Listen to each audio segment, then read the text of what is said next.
Ce matin-là, le soleil entrait par les fenêtres de notre cuisine, comme s'il ne savait pas ce qui allait se passer. Je préparais du café, les mains encore chaudes de la tasse, quand Edvard est apparu dans l'encadrement de la porte avec une chemise cartonnée sous le bras et ce sourire que je n'avais jamais vu sur son visage. Pas un sourire de tendresse, un sourire de quelqu'un qui a déjà gagné la partie avant même d'avoir posé les cartes sur la table. « Thessalie, il faut qu'on parle. » Il a dit ça avec la désinvolture de quelqu'un qui annonce qu'il faut changer les pneus de la voiture. Et moi, comme une idiote, j'ai souri aussi, parce que je pensais qu'il allait parler des vacances, ou peut-être de ce voyage à Lisbonne qu'on repoussait depuis 2 ans. Il a ouvert la chemise. Il a posé les documents sur le comptoir, entre mon café et le pot de confiture de myrtille. Des papiers officiels, avec des tampons bleus et des lignes pointillées en bas de chaque page. « C'est simple », a-t-il dit en croisant les bras. Tu acceptes Maëlwen dans notre vie, officiellement, ou on signe ces papiers et chacun repart de son côté. J'ai déjà tout préparé. Le partage des biens est équitable, tu n'auras pas à te plaindre. Maëlwen. J'avais entendu ce prénom une fois, 3 mois plus tôt, prononcé trop doucement au téléphone alors qu'il pensait que je dormais. J'avais choisi de ne rien dire, de ne pas creuser, parce que parfois on préfère ne pas savoir. Mais là, il me la servait sur un plateau, entre mon café et ma confiture, avec la même assurance qu'on réclame une signature sur un bon de livraison. Quelque chose s'est allumé en moi, pas de la colère, quelque chose de plus froid, de plus calme, comme quand on plonge la main dans de l'eau glacée et que, passé le choc initial, on ne sent plus rien du tout. J'ai pris le stylo qui était posé à côté des papiers, il l'avait amené lui-même, évidemment, et j'ai commencé à lire, page par page, lentement. Il s'attendait peut-être à ce que je pleure, ou que je crie, ou que je le supplie de tout reconsidérer. Au lieu de ça, j'ai lu chaque clause avec la concentration d'une femme qui a passé 17 ans à gérer les finances d'une maison pendant que son mari construisait sa carrière. Tout était là, en effet. La maison de la rue des Acacias, estimée à une valeur que je trouvais d'ailleurs sous-évaluée. Le chalet en montagne qu'on avait acheté avec mon héritage, mais dont le titre de propriété portait nos 2 noms. Le compte joint, les assurances vie. Il avait travaillé avec un notaire apparemment. Tout était propre, organisé, prêt. Il m'observait avec ce sourire, un sourire légèrement crispé maintenant, parce que je ne réagissais pas comme prévu. J'ai signé, chaque page, chaque ligne pointillée, avec mon écriture régulière, celle que j'avais depuis le lycée, les lettres bien formées, sans tremblement. Quand j'ai eu terminé, j'ai rebouché le stylo, je l'ai posé sur les papiers, j'ai pris ma tasse de café et j'en ai bu une longue gorgée. Edvard avait blêmi. Non, attends. Thessalie, tu n'as pas bien compris. Il a attrapé les papiers comme si ça pouvait les effacer.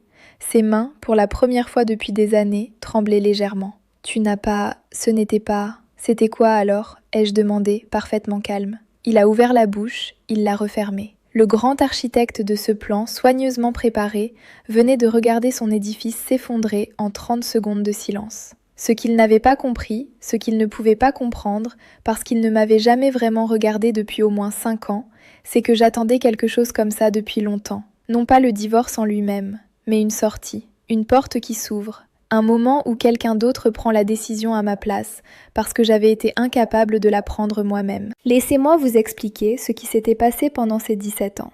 Pas pour vous faire pitié, je n'aime pas la pitié, mais parce que si vous êtes en train de regarder cette vidéo, c'est peut-être parce que vous reconnaissez quelque chose dans ce que je décris. Edvard et moi nous étions rencontrés à 22 ans, dans une ville de province où il n'y avait pas grand-chose à faire le week-end, sinon se raconter des rêves. Il voulait être architecte. J'avais un diplôme en design graphique et un vague projet de créer mon propre studio un jour. On s'était aimé fort et vite, comme on aime à cet âge-là, quand on confond l'intensité avec la profondeur. Au début, c'était bien. Il travaillait dans un cabinet, je travaillais dans une agence. On construisait quelque chose ensemble, brique par brique, avec la fierté humble des gens qui partent de rien. Puis, il y a eu la promotion, puis le grand projet à Lyon, puis le déménagement, puis ma grossesse, puis la décision, prise ensemble au moins sur le papier, que je resterai à la maison pendant la première année. La première année est devenue 2 ans. 2 ans sont devenus 5, et quelque chose, dans ce glissement progressif, avait fini par me rendre invisible à ses yeux. Je ne l'accuserai pas d'avoir tout planifié, les choses ne fonctionnent pas toujours comme ça. Parfois on devient juste le décor de la vie de quelqu'un d'autre, et on s'en rend compte trop tard, ou pas assez tôt, ou exactement au bon moment selon comment on choisit de le regarder. Moi je l'avais compris 2 ans avant ce matin-là. lors d'un dîner avec ses associés où il m'avait présenté en disant « Thessalie s'occupe de la maison », avec le même ton qu'on dit « La télé est en réparation », quelque chose de fonctionnel, quelque chose qu'on possède mais qu'on ne regarde plus. Ce soir-là, en rentrant, j'avais commencé à réfléchir. J'avais repris mes anciens carnets de design. J'avais regardé des tutoriels en ligne pendant les nuits où il travaillait tard, ou prétendait travailler tard. J'avais recontacté une amie d'université, Orlane, qui avait monté une petite agence de communication et cherchait quelqu'un pour l'identité visuelle de ses clients. J'avais travaillé pour elle en freelance, discrètement, en facturant sous mon nom de jeune fille, sur un compte que j'avais rouvert sans en parler. Ce n'était pas de la malhonnêteté, c'était de la survie. Pendant 2 ans, j'avais reconstitué quelque chose, une clientèle, un portfolio, un revenu, pas énorme, mais réel, suffisant pour me projeter dans autre chose. Le problème, si c'en était un, c'est que je n'avais pas encore trouvé le courage de partir. On s'invente des raisons de rester, les habitudes, la maison, la peur de recommencer à zéro à 39 ans, la honte aussi, absurde et tenace, de ne pas avoir réussi ce qu'on avait promis de construire ensemble. Et puis Edvard, sans le savoir, m'avait offert exactement ce dont j'avais besoin. Des papiers tout préparés et un stylo. Pendant qu'il bégayait dans ma cuisine, les feuilles signées à la main, j'ai ouvert mon téléphone et j'ai envoyé un message à Orlane. « C'est bon, je suis libre, on peut parler du partenariat. » « Thessalie, a dit Edvard d'une voix que je ne lui connaissais pas, une voix étranglée et petite, c'était un test. Je voulais voir si tu tenais encore à nous.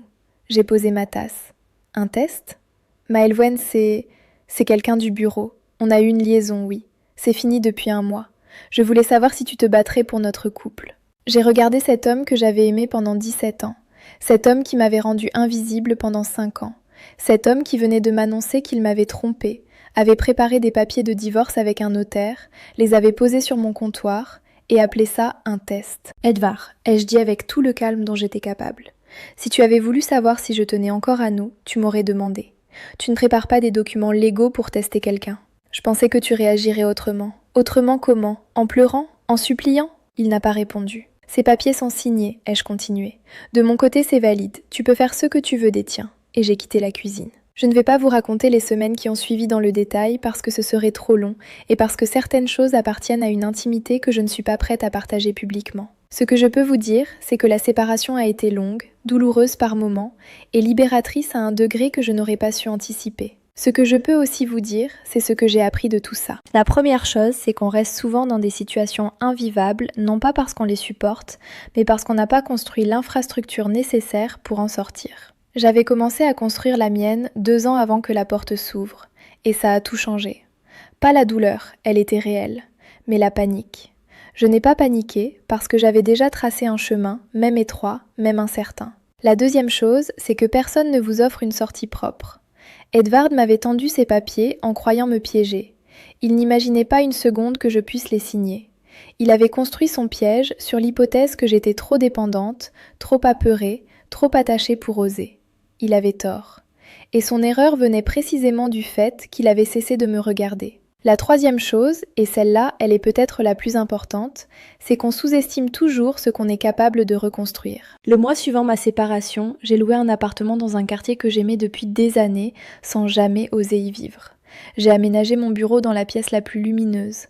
J'ai rappelé tous mes anciens contacts professionnels, j'ai relancé mon portfolio, et au bout de 6 mois, le chiffre d'affaires de mon activité avait doublé par rapport à ce que je faisais discrètement pendant les 2 années précédentes. Ce n'est pas une success story à l'américaine. Ma vie n'est pas parfaite. Je travaille beaucoup. Il y a des soirs où le silence de l'appartement pèse d'une façon particulière.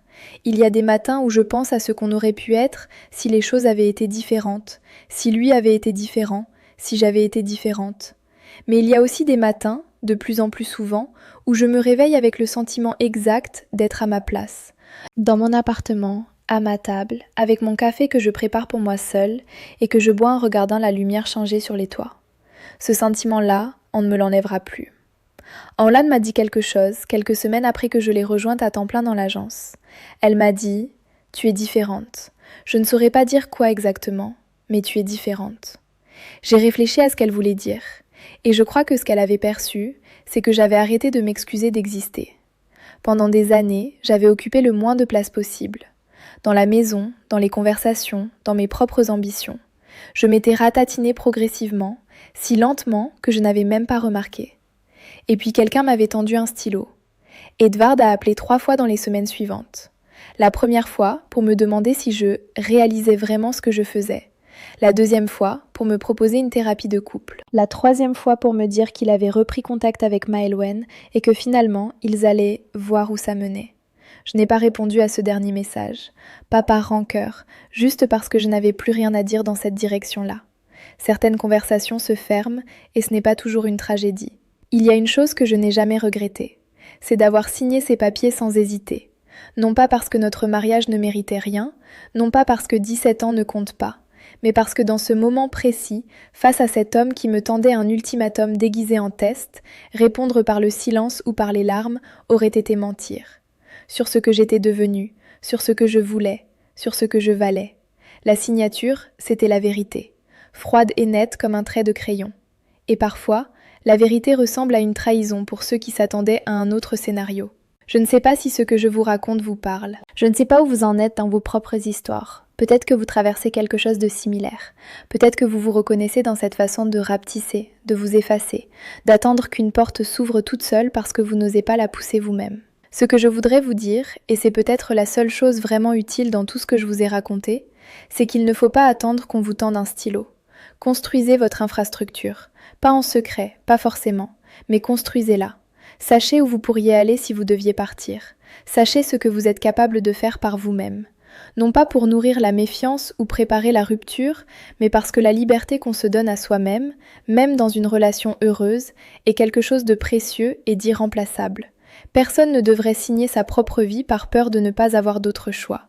Voilà, c'était mon histoire, ou du moins le chapitre que je voulais partager aujourd'hui. Si vous êtes arrivé jusqu'ici, ça veut dire que quelque chose dans ce récit a résonné pour vous. Et si c'est le cas, je vous invite à vous abonner à cette chaîne, parce que ce que je partage ici, ce ne sont pas des leçons. Ce sont des expériences, les miennes, brutes et imparfaites. Et peut-être que dans ce que je vis, dans ce que j'ai traversé, dans ce que je continue à apprendre, vous trouverez quelque chose qui vous appartient. À bientôt.